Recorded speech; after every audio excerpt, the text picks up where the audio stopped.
La paz del Señor.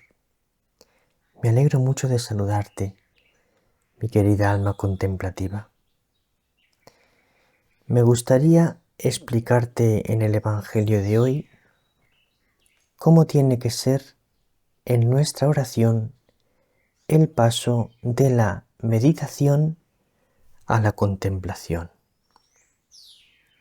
¿Cuándo hay que pasar de la oración de meditación a la oración de contemplación? Voy a explicar un poquito qué es la oración de meditación, qué es la oración de contemplación y cuándo debemos hacer oración de meditación y cuándo oración de contemplación. Estamos en el viernes de la cuarta semana de Pascua. El Evangelio es de San Juan, capítulo 14, versículos del 1 al 6. Con mucha alegría le pedimos a María y al Espíritu Santo que iluminen nuestro corazón, que abran nuestra mente para acoger las palabras del Santo Evangelio.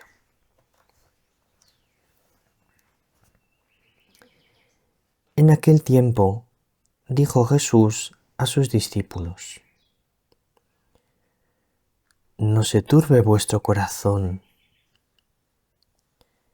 creed en Dios y creed también en mí. En la casa de mi Padre hay muchas moradas, si no, os lo habría dicho, porque me voy a prepararos un lugar.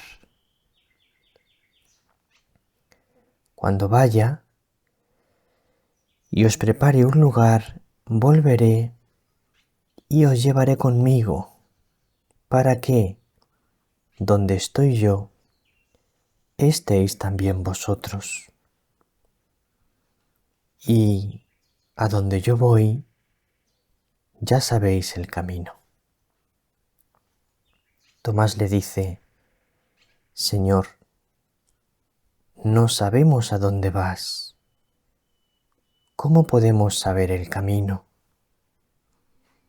Jesús le responde: Yo soy el camino y la verdad y la vida.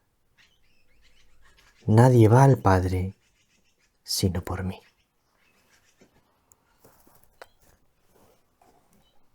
Preciosísimo Evangelio.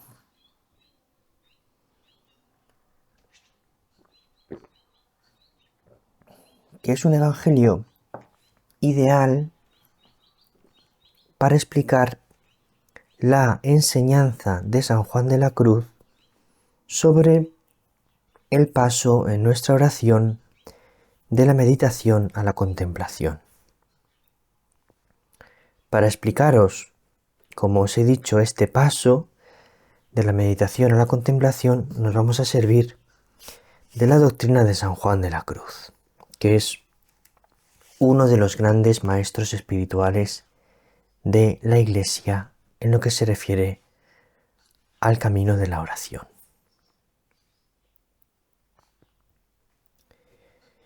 Dice Jesús en el Evangelio: Me voy a prepararos un lugar. Cuando vaya y os haya preparado ese lugar, volveré y os llevaré conmigo. Entonces está hablando Jesús de dos tiempos en nuestra unión con Él, de dos realidades. Primero está el tiempo en el que Él nos está preparando el lugar. Y luego está el tiempo en el que Él ya nos lleva con Él a ese lugar.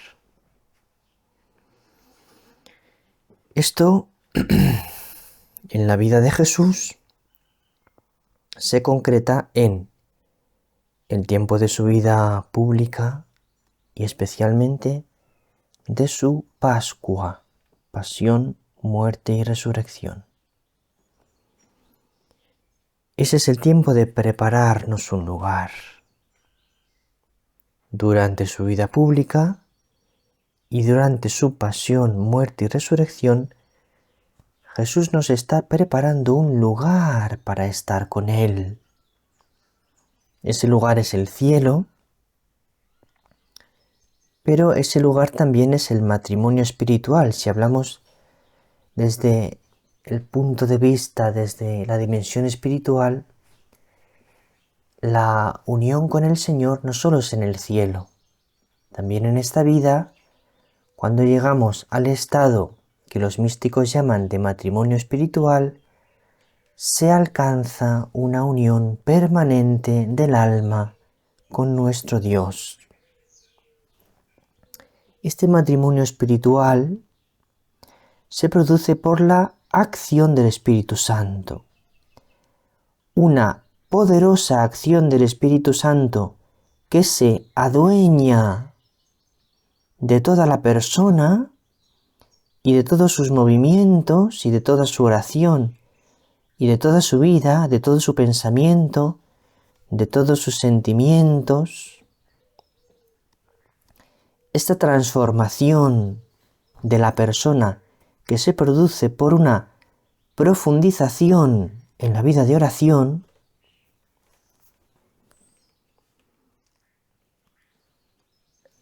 hace que se realice en el alma el matrimonio espiritual.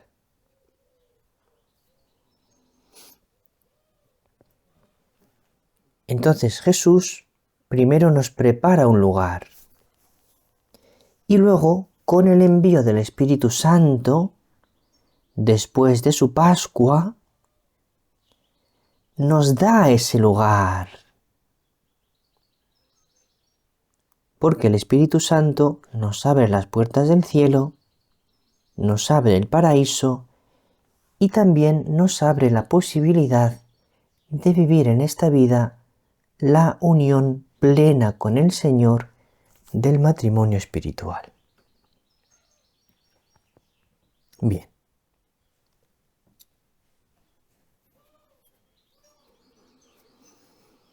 Pues para alcanzar este matrimonio espiritual, o más bien para recibir la gracia del matrimonio espiritual, porque no es una cosa que nosotros podamos alcanzar, sino que es un don de Dios, más bien tenemos que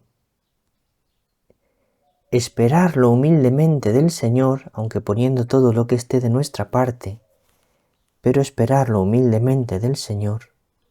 Para recibir esta gracia es muy importante el paso en la oración de la meditación a la contemplación. Pasar de una vida de oración en la que predomina la meditación a pasar a una vida de oración en la que predomina la contemplación. Ya expliqué ayer en qué consiste la vida de oración en la que predomina la meditación, cómo es esa oración y cómo es la oración de contemplación. No lo voy a volver a explicar hoy. Si no te ha quedado claro o no has visto la explicación de ayer, pues te remito a ella. Ahora vamos a explicar la doctrina de San Juan de la Cruz de cómo pasar, de cuándo conviene pasar de la oración de meditación a la oración de contemplación. Está en el libro Subida del Monte Carmelo, libro segundo, capítulo 13, números del 1 al 7. Titula así el capítulo San Juan de la Cruz, en que se ponen las señales que ha de haber en sí el espiritual, o sea, que ha de ver el que ora en sí mismo, por las cuales se conozca en qué tiempo le conviene dejar la meditación y discurso para pasar al estado de contemplación. Número 1. Y porque esta doctrina no quede confusa, convendrá en este capítulo dar a entender a qué tiempo y sazón, es decir, en qué momento, convendrá que el espiritual deje la obra del discursivo meditar, es decir, deje en la oración sobre todo de trabajar con su mente, meditar con su pensamiento,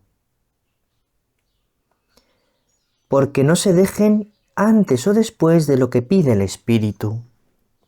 Dejar la meditación antes de lo que pide el espíritu es malo para la vida de oración.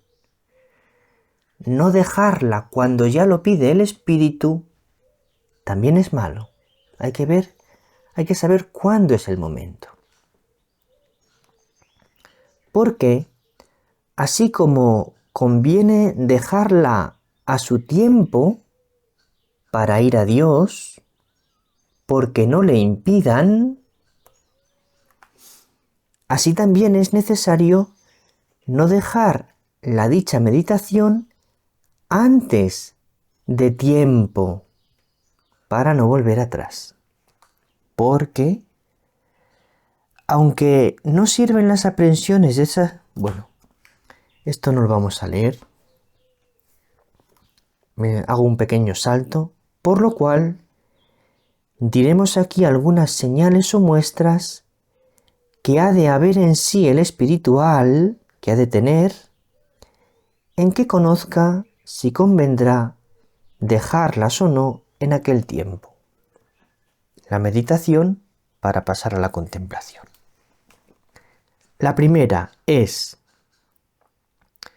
ver en sí, que el orante vea en sí mismo, que ya no puede meditar ni discurrir con la imaginación, con el pensamiento, ni gustar de ello como antes solía, como antes le pasaba. Antes haya ya sequedad en lo que antes solía fijar el sentido y sacar jugo. Es decir, antes meditar le ayudaba a orar, le ayudaba a sacar jugo, a experimentar ese encuentro con Dios. Pero ya lo que haya es sequedad al intentar meditar.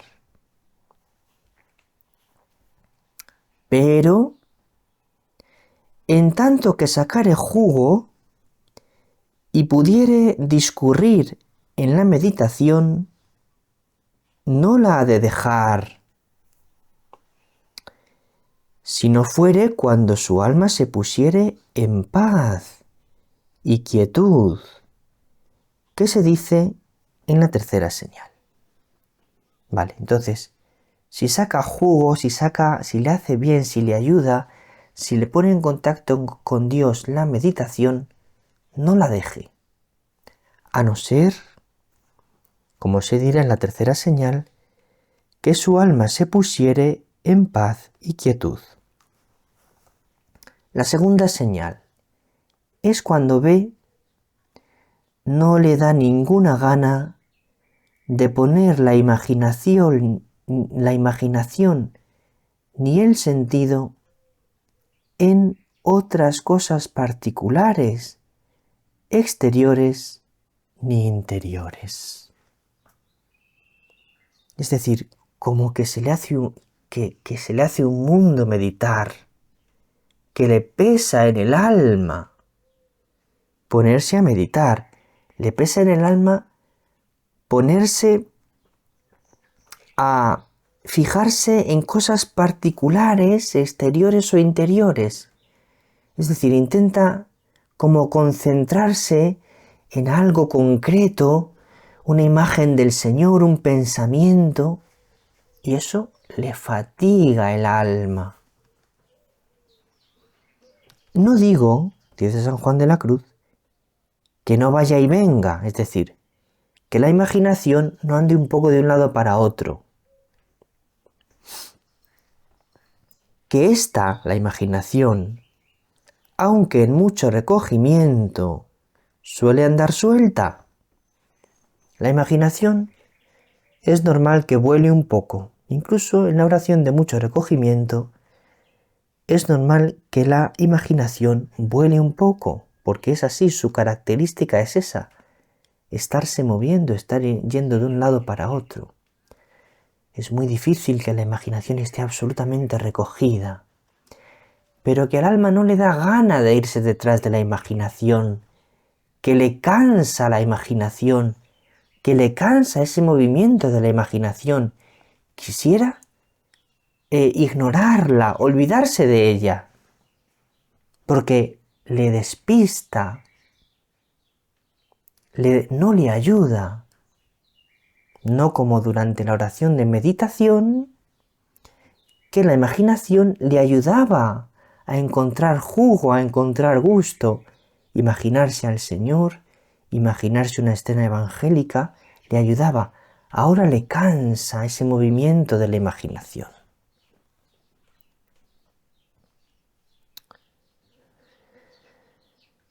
Entonces, no digo que no vaya y venga, que ésta, aunque en mucho recogimiento, suele andar suelta, sino que no guste el alma de ponerla de propósito en otras cosas. Que al alma le cansa poner la imaginación en otras cosas, le cansa. No gusta de eso. La tercera señal y más cierta es si el alma gusta de estarse a solas con atención amorosa a Dios. La tercera señal, la más importante, la más cierta. Si el alma gusta de estarse a solas con atención amorosa a Dios. Sin particular consideración, sin pensar en nada concreto, sin detenerse en algo específico, en paz interior y quietud y descanso, y sin actos y ejercicios de las potencias, memoria, entendimiento y voluntad. Al menos discursivos, que es ir de uno en otro. Es decir, que el alma lo que desea es estarse con una atención amorosa a Dios sin pensar en nada muy concreto, en paz interior, en quietud, en descanso, sin ejercicios y actos discursivos de las potencias. La memoria está acordándose de cosas y no, eso le cansa, no quiere acordarse de cosas. El entendimiento no quiere estar discurriendo, ni siquiera en cosas del Señor, le cansa, le da sequedad. Y lo mismo, la voluntad no está como buscando, que cosas en las que detenerse, en las que encontrar jugo. No, la voluntad quiere estar tranquila, unida serenamente en amor al Señor, sin nada mucho más concreto. Entonces, las potencias solo desean estar con la atención y noticia general amorosa que decimos. Es un amor sereno, es un amor general, sin algo muy concreto en lo que se fija. Es como un amor que lo engloba todo, que lo envuelve todo, que es un amor muy tranquilo, es un amor muy espiritual, sin particular inteligencia y sin entender sobre qué. Simplemente está con el Señor tranquilo, en atención amorosa, en silencio, en sosiego. Estas tres señales ha de ver en sí juntas, por lo menos el espiritual, para atreverse seguramente, para atreverse con seguridad, a dejar el estado de meditación y del sentido y entrar en el de contemplación y del espíritu. La segunda señal la quiero explicar un poquito más, que cuando se queda en esa quietud no se ponga a pensar en otras cosas que le gusta pensar. Es decir, no estoy meditando en las cosas del Señor y me pongo a pensar en otras cosas que no son el Señor y que ahí me quedo contento. Porque entonces digo, no, dejo la meditación porque no me ayuda y tengo la mente puesta en otras cosas que no son de Dios. No, que le canse todo, que no desee poner su imaginación, su entendimiento, su voluntad en algo que no sea Dios. No que no vaya y venga, pero que le canse eso, que no lo desee eso. Vale. Bueno, os he dejado en la página web el texto completo, que es un poco más extenso, todavía explica San Juan de la Cruz alguna cosa más, pero nosotros lo vamos a dejar aquí por hoy. Espero estarte ayudando a crecer en esta vida de oración. Por último, muchísimas gracias por vuestros comentarios, especialmente en la página web, que son los que más apreciamos, pero también en todas las redes sociales, YouTube, Facebook, Instagram. Muchísimas gracias por esos comentarios que tanta alegría nos dan al Padre Alfredo y a mí. Un abrazo muy grande para ti, mi querida alma contemplativa. Gracias por estar ahí cada día conmigo en esta explicación del Evangelio. Os queremos mucho. Por intercesión de María, te bendiga Dios Todopoderoso, Padre, Hijo y Espíritu Santo. La paz del Señor.